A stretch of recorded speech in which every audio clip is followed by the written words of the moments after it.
المرسلين وعلى آله وصحبه أجمعين أما بعد. Para narasumber juga Tuhan kaini dan saya hormati dan para hadirin. Tema yang diberikan kepada saya adalah vonis terhadap Wahabi. Apakah Wahabi itu khawarij atau bukan? Para ulama dari mazhab 4 itu sudah sepakat bahwa Wahabi memang khawarij. Ulama mazhab Hanafi, ulama mazhab Maliki, ulama mazhab Syafi'i, Hambali, semuanya sepakat bahwa Wahabi khawarij. Alasannya disebut khawarij itu apa? Ciri-ciri khawarij itu ada 2. Yang pertama, mengkafirkan, takfirul mukhalifin, mengkafirkan umat Islam di luar golongannya. Itu ciri-ciri khawarij. Tadi disebutkan oleh Ustaz yang di sebelah saya, narasumber pertama ya. Khawarij mengkafirkan umat Islam di luar golongannya. Nah, Wahabi juga mengkafirkan umat Islam di luar golongannya. Bahkan takfirnya Wahabi lebih parah daripada Khawarij. Kalau Khawarij, umat Islam yang dikafirkan, itu Khawarij ini mengkafirkan pelaku dosa besar. Itu Khawarij. Khawarij mengkafirkan pelaku dosa besar. Kalau Wahabi, justru yang dikafirkan bukan pelaku dosa. Yang dikafirkan itu pelaku amalan-amalan sunnah yang dianjurkan di dalam Al-Quran dan sunnah. Seperti istighatsah, tawassul, tawarruk, itu kan dianjurkan, masyru', malah dikafirkan. Jadi bukan cuma yang dosa besar. Kalau Khawarij mengkafirkan dosa besar, Wahabi yang bukan dosa dikafirkan. Jadi lebih parah daripada Khawarij. Itu ya, masalah takfir. Dan ini maklum bahwa Wahabi mengkafirkan mayoritas umat Islam di luar golongannya itu sudah maklum. Semuanya sudah tahu itu, diterangkan di dalam kitab-kitab mereka. Ini ciri-ciri Khawarij yang pertama. Ciri-ciri Khawarij yang kedua, menghalalkan darah dan harta benda umat Islam di luar golongannya. Wasdihlalu dimahihim wa amwalihim, menganggap halal darah dan harta benda umat Islam di luar golongannya. Dan ini yang terjadi pada kelompok ISIS atau IS yang sekarang, sehingga terjadi huru-hara di Syria dan Irak. Nah, ISIS ini adalah gambaran Wahabi yang asli. Jadi Wahabi yang asli itu sebenarnya ya ISIS. Kalau ada Wahabi pura-pura tidak mengkafirkan orang, apalagi gak menghalalkan darah dan harta, ini berarti Wahabinya tidak asli. Apa? Berarti ini Wahabi takiyah atau Wahabi abal-abal. Karena kalau Wahabi yang asli ya memang seperti itu. Itu doktrin mereka. Nah, Wahabi ini mengapa mengkafirkan mayoritas umat Islam di luar golongannya? Wahabi punya konsep ideologi yang berbeda dengan kita. Kalau mayoritas umat Islam di dunia Asy'ariyah Maturidiyah, konsep tauhidnya tentang ketuhanan itu sifat 20. Kalau Asy'ariyah ya sifat 20. Kalau Wahabi konsep tauhidnya tauhid dibagi 3. Ada tauhid rububiyah, tauhid uluhiyah, tauhid asma wa sifat. Tauhid rububiyah dan uluhiyah ini untuk mengkafirkan umat Islam yang melakukan istighatsah, tawassul dan tabarruk.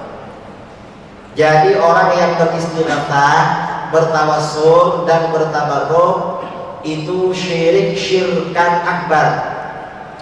Jadi bukan apa namanya, bukan asghar tapi akbar. Syiriknya syirik akbar. Itu orang yang beristighatsah, bertawassul dan bertabarruk, dianggap syirik akbar oleh mereka. Kemudian tauhid asma wa sifat ini untuk menyesatkan dan mengkafirkan mayoritas umat Islam yang akidahnya tanzih. Tanzah itu artinya menyucikan Allah dari menyerupai makhluk dan menyucikan Allah dari membutuhkan tempat dan arah. Karena Wahabi beriktikad Tuhan itu wajib bertempat. Tempatnya ada di Arasy. Setiap pukul 3 malam turun ke langit pertama di dunia. Itu mereka di dalam iktikad mereka. Kalau mayoritas umat Islam akidahnya akan sifat 20. Wujud idam baqa mukhalafatul hawadithi diyamuhu binafsihi. Memang Allah itu maha suci dari tempat. Jadi memang dari tauhidnya saja mereka, tauhidnya ini memang tauhid apa ya? Tauhid mengkafirkan umat Islam di luar golongannya. Jadi semua perbedaan Wahabi, mayoritas sebagian besar perbedaan Wahabi dengan mayoritas umat Islam itu rumusannya kembali kepada pembagian tauhid dibagi 3, yaitu rububiyah, uluhiyah, asma wa sifat. Ini yang masalah takfir. Kemudian oleh kelompok teroris ya, kelompok ISIS atau Ikhwan yang afiliasinya kepada Wahabi, tauhid 3 ditambah tauhid yang keempat, yaitu rububiyah, uluhiyah, asma wa sifat. Yang keempat adalah tauhid hakimiyah, untuk memvonis tauhid kepada pemerintahan atau rezim yang dianggap tidak menjalankan syariat oleh mereka. Ini tauhid mereka. Jadi bahwa Wahabi ini memang vonis dari kita ini adalah khawarij, ini sudah maklum. Dan memang mereka ini mengkafirkan orang-orang yang beristighatsah, bertawassul dan bertabarruk. Mengapa dikafirkan oleh mereka? Orang yang beristighatsah, bertawassul dan bertabarruk itu berarti melanggar tauhid uluhiyah. Tauhid mereka masih sebatas rububiyah. Kita ini mayoritas umat Islam di Indonesia karena memang sejak awal ya beristighatsah, tawassul, tabarruk itu tauhidnya tauhid rububiyah.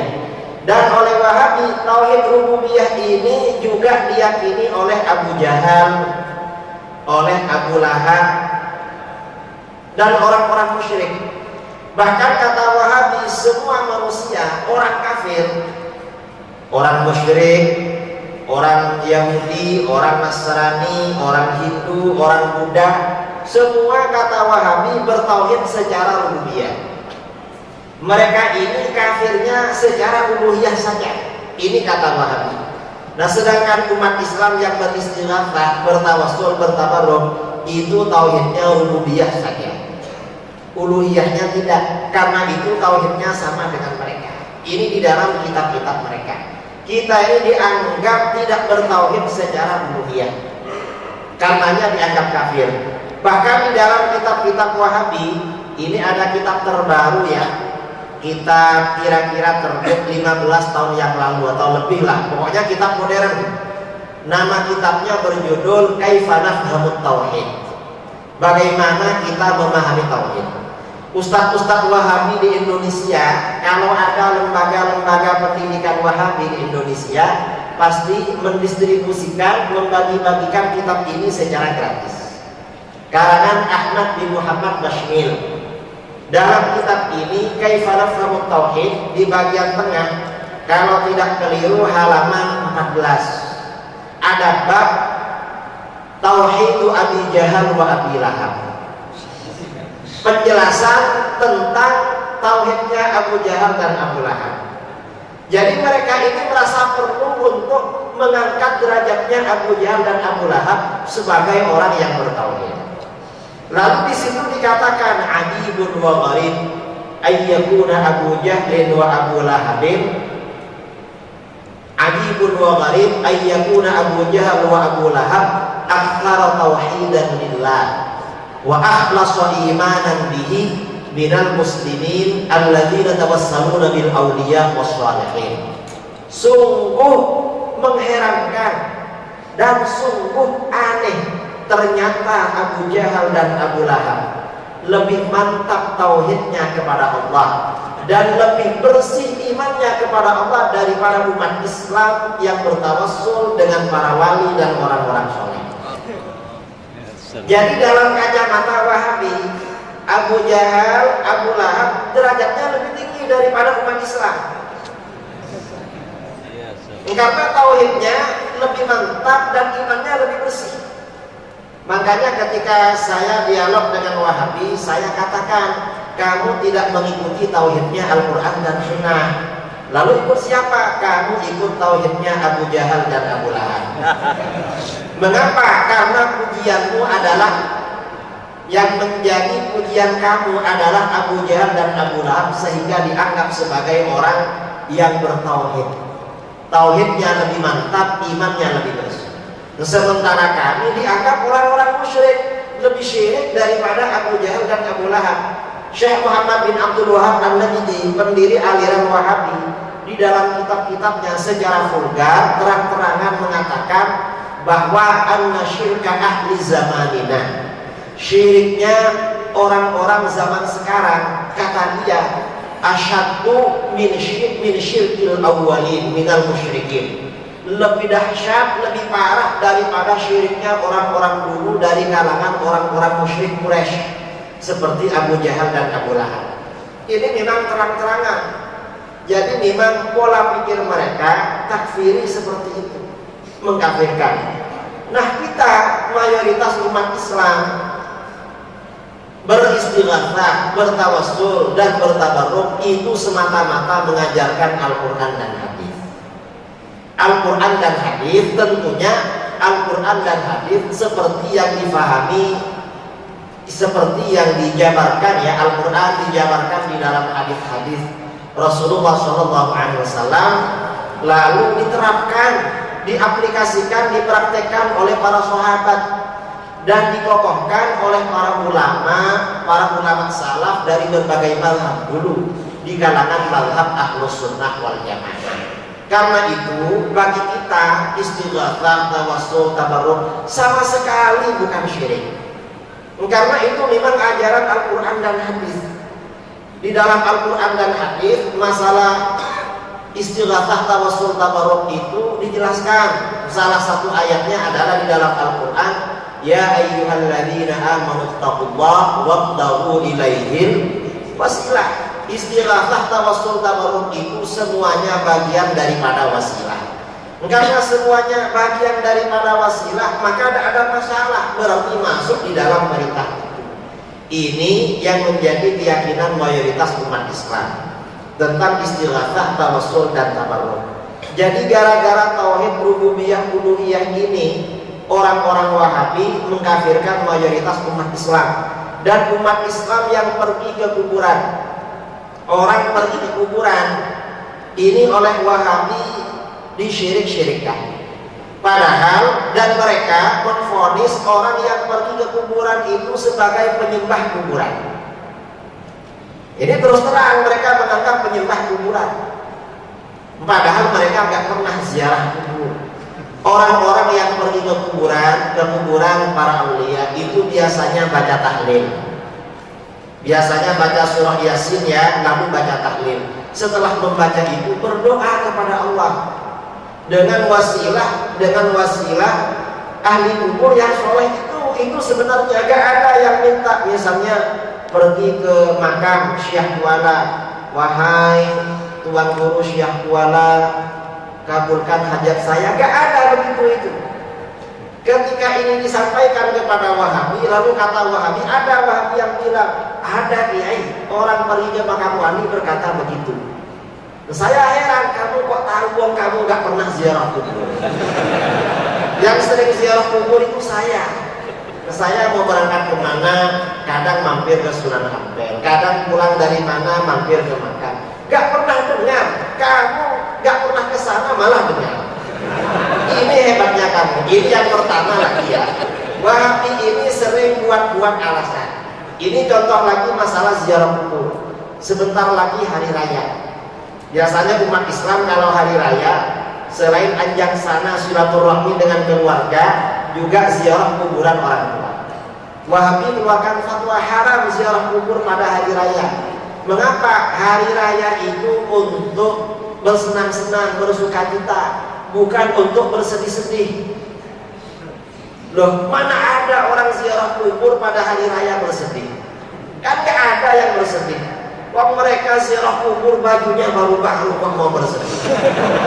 Ini mereka, nanti mereka ngarang cerita, loh ada tetangga saya ke kuburan hari raya nangis-nangis di situ. Padahal dia gak pernah ziarah kubur. Ini masalah sebenarnya ya. Ini tauhid rububiyah uluhiyah. Kalau tauhid asma wa sifat ini mengkafirkan orang yang akidahnya sifat 20 seperti kita. Dan ini sudah maklum. Karena itu kita perlu berhati-hati dengan tauhid 3 versi Wahabi ini. Kemudian selain tauhid 3 versi Wahabi ini, konsep lain yang banyak berbeda dengan kita, ini masalah bid'ah. Masalah bid'ah ini tentunya juga berangkat dari konsep bermadzhab. Karena orang Wahabi, walaupun mereka Wahabi yang ada sekarang ini di Saudi Arabia mengaku mazhab Hambali, tapi mereka bukan mazhab Hanabilah yang murni. Mengapa murni? Banyak hal-hal yang sangat penting di dalam mazhab Hambali, dan itu merupakan pendapat langsung dari Imam Ahmad bin Hanbal. Wahabi gak ikut pada fatwa itu. Contoh seperti istighatsah, Imam Ahmad bin Hanbal melakukan. Kemudian juga tabarruk, Imam Ahmad bin Hanbal melakukan. Kemudian tawassul, banyak riwayat Imam Ahmad bin Hanbal melakukan. Oleh Wahabi, walaupun ini dari mazhab Hambali, Wahabi mukhalafah dengan Imam Ahmad dan mengkafirkan umat Islam yang melakukan itu. Sehingga seakan-akan sekarang ini ya, seakan-akan pada akhir-akhir ini mazhab Hambali identik dengan Wahabi, padahal enggak. Karena sampai sekarang masih banyak para ulama mazhab Hambali yang fudalah, pengikut Hanabilah yang baik-baik, yang tidak terpengaruh, tidak terkontaminasi dengan pemahaman Wahabi, seperti pengikut Hambali dari Kuwait, pengikut Hambali dari Syam, dari Syria. Ulama-ulama mereka masih banyak. Ada pengikut Hambali dari Al-Azhar, sebagian mereka ada menulis kitab yang bisa diambil di internet berjudul Al-Hanabilah wa ikhtilafuhum ma'as salafiyah al-mu'asyirah. Jadi kaum Hanabilah dan perbedaan mereka dengan golongan salafi kontemporer, yaitu orang-orang Wahabi. Beliau menjelaskan pendapat Imam Ahmad dalam berbagai persoalan, kira-kira kitabnya setebal 1000 halaman. Dan Wahabi berbeda dalam sebagian besar persoalan itu. Ini perlu kita tahu, karena Wahabi punya mazhab Hambali. Dan pada 2 tahun kemarin, para ulama Asy'ariyah Maturidiyah internasional mengadakan konferensi internasional di Chechnya, lalu mengeluarkan keputusan bahwa Wahabi, Salafi Wahabi yang kerjanya kafir-kafirkan orang bukan bagian dari Ahlus Sunnah wal Jamaah. Dan ternyata hasil konferensi itu pengaruhnya sangat positif bagi Wahabi. Mengapa? Karena setelah konferensi itu pemerintahan Saudi Arabia ini terkejut. Gimana ini? Ulama internasional berkumpul dan menyatakan mereka bukan aswaja. Sementara mereka ini kan mengaku paling aswaja. Ternyata dikeluarkan. Akhirnya bagaimana? Akhirnya seorang menteri ya, salah satu menteri yang merupakan pangeran di Saudi Arabia memanggil para dosen, doktor-doktor yang sufi di Saudi Arabia. Karena di beberapa jamiah seperti Jamiah Ummul Qura atau Jamiah Jeddah, di mana-mana itu banyak dosen-dosen yang mazhabnya Syafi'i, Maliki, Hanafi, ada yang As-Segaf, ada yang Al-Ahdal, ada yang Al-Aqdas ya. Akhirnya semuanya dipanggil oleh pangeran. Lalu mereka ditanya, bagaimana pendapat kalian tentang hasil konferensi di Chechnya? Nah, karena kalian kan orang sufi, orang Asy'ariyah sama dengan mereka, kira-kira pendapat kalian bagaimana? Lalu seorang di antara mereka mengatakan, itu banyak negatifnya pangeran. Mengapa? Pertama, memecah belah. Terus yang kedua, menimbulkan permusuhan. Yang ketiga, itu tidak mendukung persatuan. Disebutkan beberapa negatifnya. Setelah disebutkan beberapa negatifnya, pangerannya tanya, kira-kira ada enggak positifnya? Ya positifnya ada. Apa positifnya? Paling tidak masyarakat kita di Saudi Arabia tahu bahwa di luar Saudi Arabia juga banyak para ulama yang sama-sama alim. Ulama ini bukan hanya ulama Saudi, karena sementara ini pemerintahan Saudi Arabia berusaha menutup mata, jadi menutup informasi kepada rakyatnya. Di luar Saudi ada ulama juga, dianggap gak ada ulama. Akhirnya sejak tahun kemarin, atas inisiatif dari putra mahkota bin Salman, meminta kepada para dosen Wahabi di Saudi Arabia untuk melakukan studi banding di Al-Azhar. Dan mereka mengajak konferensi lagi Ahlus Sunnah wal Jamaah. Asy'ariyah mau diajak, Maturidiyah diajak, mereka juga konferensi. Maunya apa? Mereka mau masuk ke Aswaja. Cuma saudara-saudara kita yang ada di Azhar, yang ada di Yaman, sampai sekarang belum menerima permintaan mereka. Informasi ini saya dapatkan dari Habib Rizik beberapa hari yang lalu bersama di Zahrul. Ini waktu sudah habis dari saya. Assalamualaikum warahmatullahi wabarakatuh.